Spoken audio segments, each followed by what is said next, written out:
2월 25일 뉴욕 시장을 분석해 드리겠습니다. 미진홀의 시장 분석 영상 또한 라니맘닷컴의 후원으로 제작되고 있습니다. 도대체 금리가 뭐길래 오늘 우리를 이렇게 공포에 몰아 넣었을까요? 바로 시작합니다. 렛츠고! 미국 주식시장에서 놀자 미주놀입니다. 2월 25일 목요일 시장 분석해 드리겠습니다. 여러분 굉장히 힘드셨죠? 저도 방금 전까지 저희 미주놀 스태프들과 정말 올해 들어서 작년 미주놀 채널 오픈된 뒤로 가장 많은 회의를 한 날로 기록이 될 것 같습니다. 일단 여러분들 아시다시피 오늘 미국 주식시장의 발목을 잡은 것은 국채, 10년 만기 미국의 국채 금리였습니다. 자, 요 부분 도대체 그러면 10년 국채 선물의 금리와 미국 국채 10년물 금리와 주식 시장은 어떠한 관계가 있는지, 또한 지금 우리 2021년 2월 25일에 이 국채 금리가 많이 올랐다고 하는데 역사 가운데 이게 어느 위치에 있는지에 대한 부분들을 제가 한번 풀어가 드리도록 하겠습니다. 먼저 자, 차트 한번 보겠습니다. 미국 국채 10년물 금리 차트 총 3가지를 우리가 볼 건데요. 첫 번째는 월봉 차트입니다. 자, 보시면 제가 크게 3가지 부분을 터치했거든요. 2000년의 닷컴 버블, 그 다음에 서브프라임, 그 다음에 바로 오늘입니다. 2000년의 닷컴 버블 때는요, 금리가 국채 10년물 금리입니다. 자, 66에서 72 사이를 기록하고 있었고요. 그 다음에 서브프라임 때는 36에서 42. 그 다음에 오늘은 종가가 15.18, 보통 이제 퍼센테이지를 많이 하죠. 1.518% 하는데, 자, 이렇게 따지고 본다면, 여전히 2020년 정도의 금리 차트를 쭉 펼쳐봤을 때, 지금의 모습은 결코 높은 모습이 아닙니다. 그쵸? 예년에 비해서. 그럼에도 불구하고, 오늘 주식시장을 완전 피바다로 만든 이유가 무엇이었는지, 자, 두 번째 차트 보겠습니다. 지난 1년 동안, 그러니까 작년 3월 17일이라고 하겠습니다. 3월 17일이 이제 금리가 제일 낮았던 때거든요. 서브프라임, 코로나 터지고 나서. 그때가 3.98이었거든요. 근데 오늘이 15.18. 그러니까 1년 만에 약, 한 4배? 4배 조금 못 미치는 정도로 지금 상승한 모습이었거든요. 그러니까 미국 국채 10년물의 금리 1년의 상승폭의 차트 모습인데, 꾸준히 상승하는 모습을 보여주긴 했었어요. 그쵸? 근데, 자, 마지막 3번째, 이제 차트 모습을 보면 좀 더 명확해지는데요. 자, 미국 국채 10년물의 금리 차트입니다. 자, 보면은 제가 노란색 박스 길게 박스 쳐놓은 게 1년 동안, 최근 1년 동안의 상승폭이거든요. 그리고 위에 있는 핑크 박스가 최근 2달간, 2달도 좀 못됐죠? 지금 25일이니까. 올해 들어서 1월부터 2월 25일까지의 모습인데 보시면 최근 2달간의 상승폭이 지난 1년간의 상승폭을 훨씬 능가하는 모습입니다. 폭으로만 봤을 때도 약 1.5배 정도 되는 거죠. 그러니까 가장 최근에 정확하게 말씀드리면은 이제 올해 들어서 그리고 더 정확하게 말씀드리면 1월 말부터 지금까지 2월 한 달 동안 굉장히 가파르게 상승을 했어요. 이 미국 국채 10년물의 차트가. 금리가 가파르게 상승을 했던 거죠. 그게 시장에서 오늘 그대로 나타나면서 제가 좀 이따가 이제 7년물 그것도 얘기해 드리겠지만 시장을 얼어붙게 만드는 바로 원인이 되었던 겁니다. 지난 1년보다 최근 2달보다 바로 이번 한 달 동안. 1월 달만 봐도 보면은 올라갔다가 내려갔잖아요, 다시. 그쵸? 1월 달에 보면 금리가 올라간다 그랬거든요. 하지만 다시 내려왔습니다. 안정권을 차지했는데 지금 2월 들어서는 계속 오르는 모습에 오늘 1.6을 넘어서는 일이 벌어졌기 때문에 시장이 오늘은 완전히 패닉 상태에 갔던 거죠. 자, 오늘 3대 지수 보면은요, 다우, 나스닥, S&P 다 하락으로 마감이 됐는데 특별히 기술주 중심의 나스닥이 하락폭이 굉장히 컸습니다. 3.52, 다우는 1.75, S&P 500은 2.45. 직관적으로 보는 차트 모습 보실까요? 와, 정말 파란색을 찾아보기 힘들 정도로 선홍색에 가까운, 그쵸? 모든 팡 주식을 비롯해서 뭐 아마존, 뭐 테슬라, 뭐 그냥 모조리 다 그냥 피바다의 전형을 보여주는 이런 날을 보기도 참 힘들 텐데 고생하셨습니다. 정말 고생하셨고요. 여러분, 저희 미주놀 그 동영상 돋보기에서 하락이라고 딱 치면 이렇게 하락 징조 2개의 영상이 나오거든요. 하나는 3개월 전에 저희가 올려드린 거고, 하나는 2달 전에 하락 징조가 시작되다. 그 다음에 하락 징조에 대한 2번째 영상. 많은 분들이 이때의 영상을 이렇게 다시 찾아서 보시더라고요. 지금 트래픽이 굉장히 많이 증가하는데, 이미 저희 미주놀에서는 2-3달 전부터, 작년 연말부터 계속 최근 지난주부터 이번 주까지 이어지는 이 조정 장세에 대해서 끊임없이 저희가 이야기를 했습니다. 왜냐하면 시그널들이 계속 나타났거든요. 근데 이런 거에 대해서 거부하는 분들도 있었고 했지만, 하지만 결과적으로 봤을 때 온 건데, 정리를 하겠습니다, 여러분. 조정 장세와 대세 하락은 구분을 하셔야 되는데요. 그러니까 지난주와 이번 주의 모습이 계속 반복이 되면 그게 대세 하락이 되는 거예요. 그렇죠?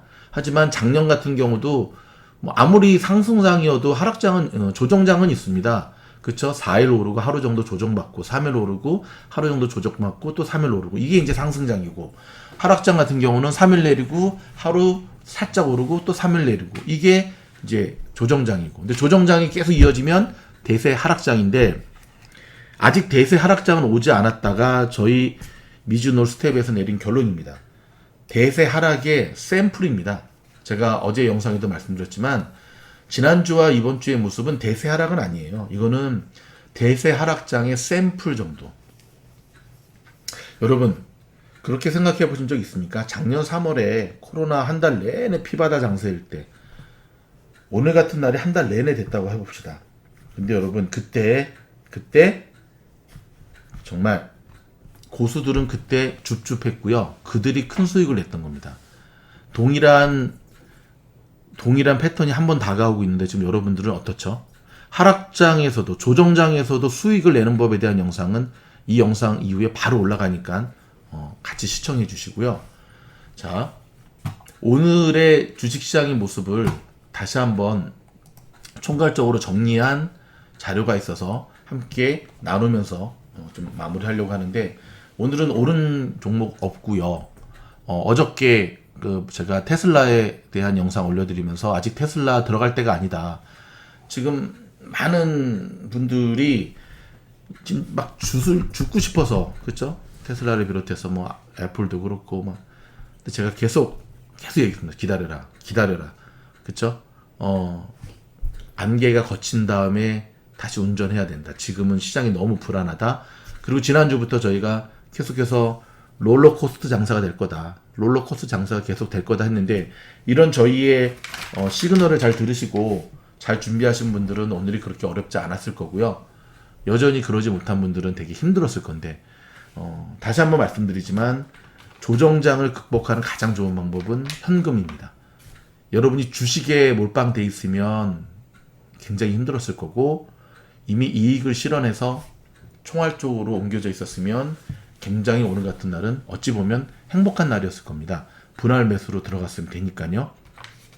주공 1, 2기 분들한테 추천해드렸던 뭐 BIG, 그 다음에 뭐 CCL, 카니발, 그렇죠? 이런 종목들, 그 다음에 모더나, 저희가 이런 급 조정장이 오기 전에 다 이익을 실현한 것, 지나고 보면 굉장히 신의 한 수의 매도 타임이었다는 거 아시겠죠?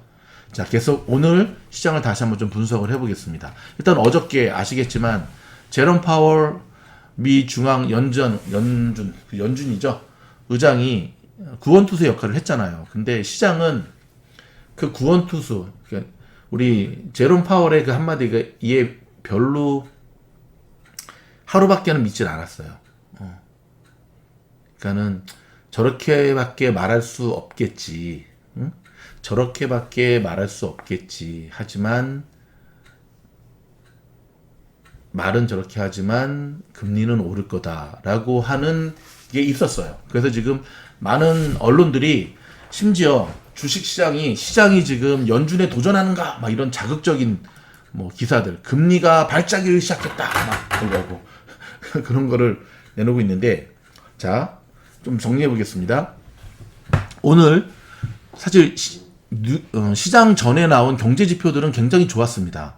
지난 4분기 경제 성장률 잠정치는 4.1%였어요. 그 속보치 4.0보다 상향 조정이 됐고요. 지난 1월 미국의 내구재 수준은 전월 대비 3.4% 증가해서 예상보다 증가폭이 훨씬 컸습니다. 그러니까 작년 12월보다도 훨씬 높았습니다, 여러분. 그리고 전주의 실업급여 청구 건수는 작년 11월 말 이후 가장 적은 73만 건으로 떨어졌어요. 사람들이 이제는 잡을 잡기 시작했다는 거죠. 무려 한 주 만에 11만 1000명이나 감소한 거예요. 굉장히 좋은 수치죠. 전주의 청구 건수도 86만 1000건에서 84만 1000건으로 2만 명이 낮춰졌고요. 월가에서는 경제 개선 효과보다 지난주 미국에 몰아닥쳤던 강추위, 텍사스나 동부 쪽, 정전 등으로 청구 건수가 줄었다는 분석을 내놓았지만 헤드라인의 숫자 힘은 굉장히 강력했죠. 그래서 줄었든 어찌됐든, 게다가 캐피털 이코노믹스는 최근 코로나 감염자 감소와 봉쇄 조치 완화로 2월 달에 일자리가 50만 개 증가했을 수 있다는 전망을 내놓기도 했었습니다.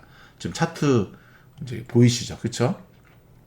최근 시장을 좌우해온 미국 국채 10년물 금리가 좀 전에 계속 설명해 드렸던 24일 정규장에선 어저께 있었던 파월의 언급에 연 1.35% 수준까지 마감됐지만 조금씩 오르더니 다시 1.4%대로 올라서기 시작했고요. 오늘 뉴욕시가 중학교가 개학해서 학생들이 다시 등교하게 될 거다. 그리고 이건 백신 보급에 따른 경제 기대가 높아지고 있다. 그리고 경제 지표도 점점 좋아지고 있다. 라고 하는 것이 나오자마자 금리가 상승세로 바뀌기 시작했고요. 동부시각 기준으로 오전 10시 40분께 10년물 수익률이 1.495%까지 치솟아 심리적 저항선인 1.5%를 눈앞에 두게 되었습니다. 그래서 아침부터 시장을 보신 분들은 아시겠지만 보합세로 출발했던 뉴욕 증시의 주요 지수가 흘러내리기 시작했고요. 나스닥의 경우에는 오전 10시 40분께 1.5%까지 급락을 했습니다. 그래도 전날 다우가 사상 최고치를 기록하는 등 대폭 반등한 뒤여서 투자자들의 동요는 크게 동의하지 않았거든요. 전날 다우 같은 경우 굉장히 좋은 모습을 보여주었잖아요. 특별히 에너지라든지 은행주 등 상당수 이제 리플레이션 트레이드라 그러는데, 이런 수혜주들이 여전히 조금 폭이 낮긴 했지만 여전히 플러스의 모습을 보여주었거든요. 하지만 오후 1시 시장을 뒤흔드는 엄청난 소식이 전해지게 됩니다. 즉, 미 재무부의 7년물 국채 입찰에서 수요가 급감하면서 발행금리가 치솟는 일이 벌어졌어요. 발행 직전 연 1.151%였던 금리가 입찰 결과 1.195%까지 치솟았습니다. 여러분, 지금 차트 보시기 바랍니다. 이건 엄청난 거거든요. 응찰률은 역대 최저인 2.045배를 기록해 바로 직전이었던 1월 말 입찰 2.305배보다 대폭 낮아졌고, 외국인 투자자 수요가 급감하면서 간접 수요가 1월에 64.10에서 이날 38.06%로 폭락한 탓이었거든요. 경제활동이 재개되고 인플레이션이 기대되는 상황에서 낮은 금리를 더 이상 받아들이지 않겠다는 채권 투자자들이 늘어난 거라 보시면 됩니다. 자, 이에 월가 관계자는 경기 회복과 인플레이션 가능성이 높아지는 가운데 미국의 바이든 행정부가 막대한 부양책을 추진하고 있다. 그래서 앞으로 연말까지는 채권 시장에 수조 달러의 미 국채가 추가로 쏟아질 것이다. 이거는 사실이죠. 그래서 이 모든 요인들은 파월 의장의 거듭된 부인, 금리 안 올리겠다. 그래도 불구하고 올해 연준이 테이퍼링에 들어가거나 심지어 금리를 높일 수도 있다는 관측을 부추기고 있다고 설명을 하게 됩니다.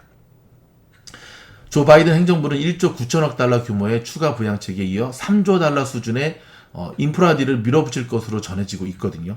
경기 살려야 되니까. 실업자 수 해야 되니까. 통상 미국의 재정 적자가 연 1조 달러 수준입니다. 매년. 근데 여기에 5조 달러의 부양책이 추가되면 자, 올해는 6조 달러의 미 국채를 누군가는 소화해야 한다는 결론이죠. 뉴욕의 멜론은행은 4월까지 10년물 국채 수익률이 2.0까지 뛸 수 있다는 보고서를 이미 내놓았고요. 이날 연방기금금리 선물시장에서는 이르면 올해 6월 연방공개시장위원회 FOMC에서 금리를 한 차례 올릴 것이란 베팅이 등장하기도 했습니다. 5.8%의 확률인데 채권시장의 인플레이션 전망치를 반영하는 5년 BER, 브레이크 이븐 레이트라고 하거든요. 이게 바로 2.4%까지 뛰었고요. 2008년 금융위기 이전 수준을 이거는 뛰어넘는 겁니다. 7년물 국채 입찰 소식이 전해지자 10년물 금리는 순간적으로 연 1.61%까지 치솟았습니다.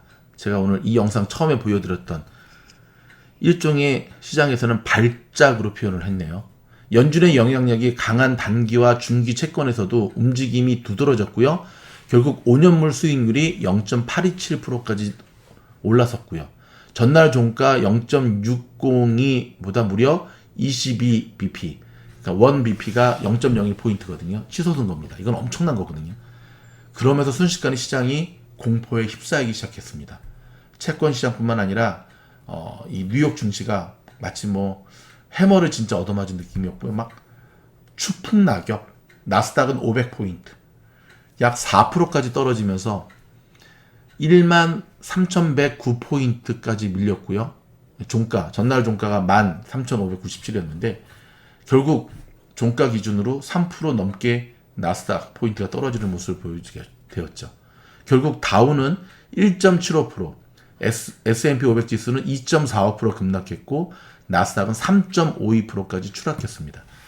나스닥은 지난해 10월 말 이후 가장 큰 하루 하락률을 기록한 날이었고요. 지수에서 보듯 모든 주식이 내린 가운데 기술주의 하락폭이 상당히 컸습니다. 업종별로 보면 기술주가 3.53%까지 급락했고요. 금리 상승 수혜주로 꼽히던 금융주도 1.81%까지 내렸습니다. 대형 기술주인 애플 3.48%, 아마존 3.24%, 알파벳 3.26% 등 모두 3% 이상 떨어졌고 빵 주식들이, 테슬라는 오늘 무려 8%가 떨어졌습니다. 제가 테슬라 지금 들어갈 때 아니라고 계속 말씀을 드렸는데 악성 댓글 나오신 분들 나오세요. 엔비디아도 8.22%까지 급락했습니다. 몇 주 전에 이익 실현하신 분들 굉장히 잘하신 겁니다. 중국 전기차 3인방의 대장주 니오도 9.72% 떨어졌고요. 퓨얼셀 에너지도 10.74%, 플러그 파워도 13.6%, 일명 고평가된 기술주들은 맥없이 무너져 내린 하루였습니다. 즉 10년물 금리가 1.5%대에서 마감되었지만 불안감은 계속되고 있습니다. 아마 내일까지 연결될 거예요. 저항선이 무너지면 한 번 깨진 레벨, 여기서 레벨이 연 1.6%인데 언제든지 다시 돌아갈 수 있다는 심리가 작용하거든요. 그러니까 연 1.5%가 매우 중요한 저항선입니다. 왜냐하면 S&P 500 지수의 배당 수익률이 바로 1.5%예요. 그래서 만약에 채권 수익률이 이를 웃돌게 되면 굳이 사람들이 주식에 투자할 이유가 하나도 없어요. 채권 사는 것이 낫지. 연 10년물 수익률이 순간적으로 1.6%까지 치솟은 것은 CTA든 퀀트 펀드 탓으로 분석되고 있는데, CTA 펀드는요 주식, 채권, 상품, 외환 등 많은 상품을 넘나들면서 추세에 따라 투자하는 펀드를 얘기합니다. 이날 채권 수익률이 갑작스레 저항선이 1.5%를 넘자 알고리즘에 의해 보유 채권은 일시되고 투명한 것으로 추정되고 있습니다. 그러니까 이게 참 사람이 했으면 저러지 않는데 투매 현상이 나타나는 거죠. 막 집어든 거죠.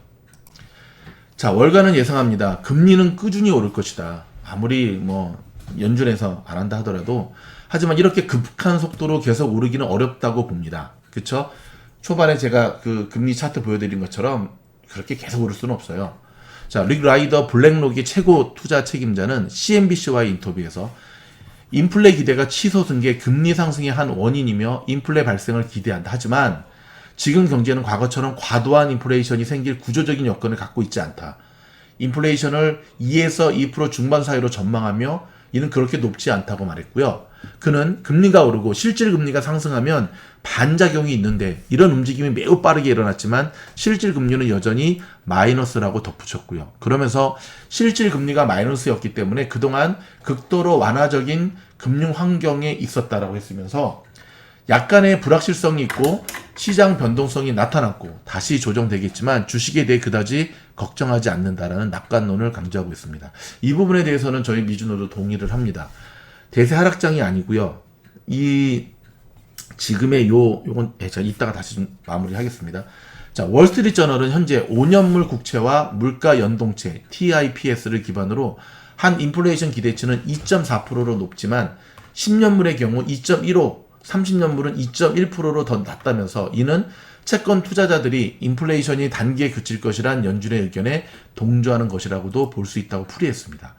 월가 관계자는 금리의 빠른 상승 속도를 감안하면 증시가 별로 떨어지지 않은 것이라면서 그쵸, 상대적으로 금리의 속도에 비해서는 S&P 500 지수는 여전히 사상 최고치에서 3%밖에 떨어져 있지 않다라고 언급을 했습니다. 이게 이상으로 몇 가지 자료들을 참고해서 오늘 시장을 분석해 드렸는데요. 자, 이런 시장에서는 여러분 섣불리 매수하거나 섣불리 매도해서는 안 되고요. 일단 장이 좀 진정되고 방향성이 잡히는 것을 확인하고 들어가시는 것. 제가 계속해서 강조하는 겁니다. 그리고 말씀드렸듯이 이제는 그쵸, 리스크 관리 하셔야 돼요. 최고의 리스크는 뭐다? 그렇죠, 총알이다.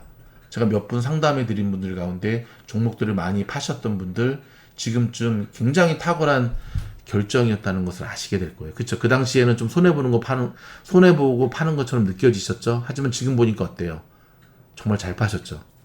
주식이라는 게 그래요. 팔고 나서 현금화 되어야 하지만 내 돈이지 숫자로 있을 때는 그거는 내 돈이 아니에요. 신기루와 같은 겁니다. 어느 날 사라져버리는. 많은 분들이 이런 경험을 하셨을 텐데 일단 오늘 장 분석 이렇게 해드렸고 뭐 이렇게 말씀드리지만 저희도 사실 팔란티어가 이렇게 지금 애프터마켓에서 23불까지 또 내릴 줄은 상상을 못했습니다. 뭐 캐시우드에 비하면 적지만 저희도 지금 팔란티어의 상승에 베팅을 한 상태이기 때문에 쉽지 않습니다. 저희도. 하지만 걱정은 하지 않습니다. 걱정하지 않는 이유는 다음 영상. 자, 20년 동안 미주놀 팀장이 이보다 더 심한 수많은 하락장을 겪으면서도 살아날 수 있었던 노하우. 하락장에서는 이렇게 베팅하라. 바로 영상 이어지도록 하겠습니다. 저희 영상이 도움이 됐다고 한다면 좋아요, 구독, 알림 눌러주시기 바랍니다. 그리고 그 다음 영상은 많은 분들이 지금이 금융위기 때하고 지금 비슷하다. 다릅니다. 금융위기 때와 지금의 상황은 전혀 다르다는 이유를 저희가 3가지 관점에서 풀어드리도록 하겠습니다. 이 영상도 곧 올라갑니다. 저희 영상이 도움이 한다면 말하지 않아도 좋아요, 구독, 알림 저를 향한 큰 격려가 됩니다.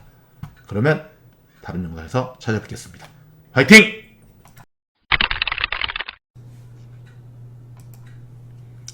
주무실 때 모두 재생은 미주놀 들어가셔서요. 미주놀 채널 들어가기로 정하시는 겁니다. 채널 목록 클릭하시고 화면이 바뀌면 통기뉴스 종목 다른 것도 상관이 없습니다. 하지만 통기뉴스 하셔서 영상 재생을 누르시면 되는데요. 자, 특별히 왼쪽에 반복 재생 꼭 누르셔야 됩니다. 요걸 딱 누르시고 주무시면 됩니다. 아주 간단하죠?